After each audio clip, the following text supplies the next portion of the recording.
जिससे कर्म करो और बंधन भी ना हो। इसका बड़ा ही सहज तरीका है। तुम कर्म फल में आसक्ति मत रखो। यह कैसे हो सकता है? फल प्राप्ति की इच्छा तो हर कोई करता है। परंतु क्या इच्छा करने से मनुष्य को फल की प्राप्ति होती है? नहीं अर्जुन, क्योंकि फल तो प्रारब्ध के हाथ में है।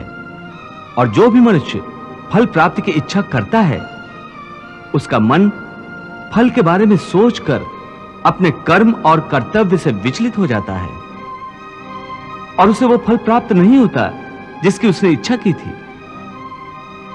पार्थ, मनुष्य केवल कर्म कर सकता है, फल कदापि मनुष्य के अधीन नहीं है। केशव, यदि फल की प्राप्ति मनुष्य या उसके कर्म के अधीन नहीं है तो कर्म ही क्यों करे? हे केशव, तुम्हारे कहे अनुसार यदि फल प्रारब्ध ने अपनी मर्जी से देना है तो फिर प्राणी को कर्म करने की आवश्यकता ही क्या है? कर्म करने की आवश्यकता क्या है, यह जानने से पहले यह तो जान लो कि प्रारब्ध क्या है, प्रारब्ध कैसे बनती है।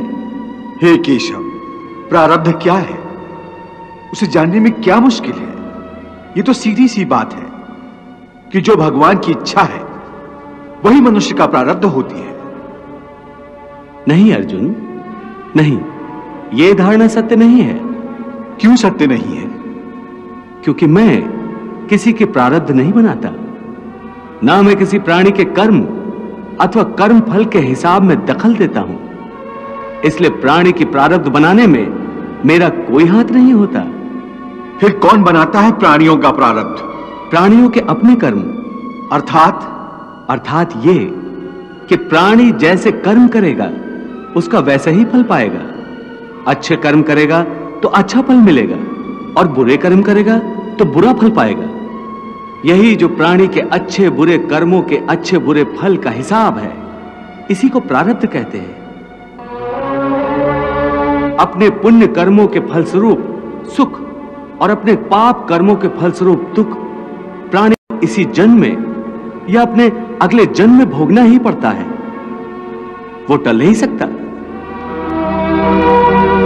इसलिए अकर्मण्य हुए बिना निरंतर अपने धर्म के अनुसार कर्म करते जाओ और मन में यह पक्का विश्वास रखो कि जिस नियत के साथ तुम कर्म करोगे उसी नियत के अनुसार तुम्हें फल अवश्य मिलेगा।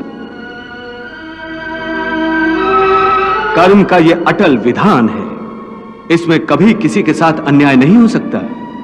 हे अर्जुन, प्राणी का कोई भी कर्म नष्ट नहीं होता, मनुष्य को अपने हर कर्म का फल अवश्य मिलता है। इस तरह प्राणी के कर्मों के अनुसार उन कर्मों का फल हर मनुष्य के प्रारब्ध में लिख दिया जाता है। इसी कारण हर जन्म में मनुष्य अपने ही कर्मों के बंधनों में बंध जाता है। इसी कर्म के बंधन में बंध जाने के कारण मनुष्य आवागमन अर्थात जन्म जन्मांतर के चक्रव्यूह में फंसा रहता है और उसे मोक्ष प्राप्त नहीं हो पाता। कर्म के बंधन से आवागमन या जन्म जन्मांतर का क्या संबंध है?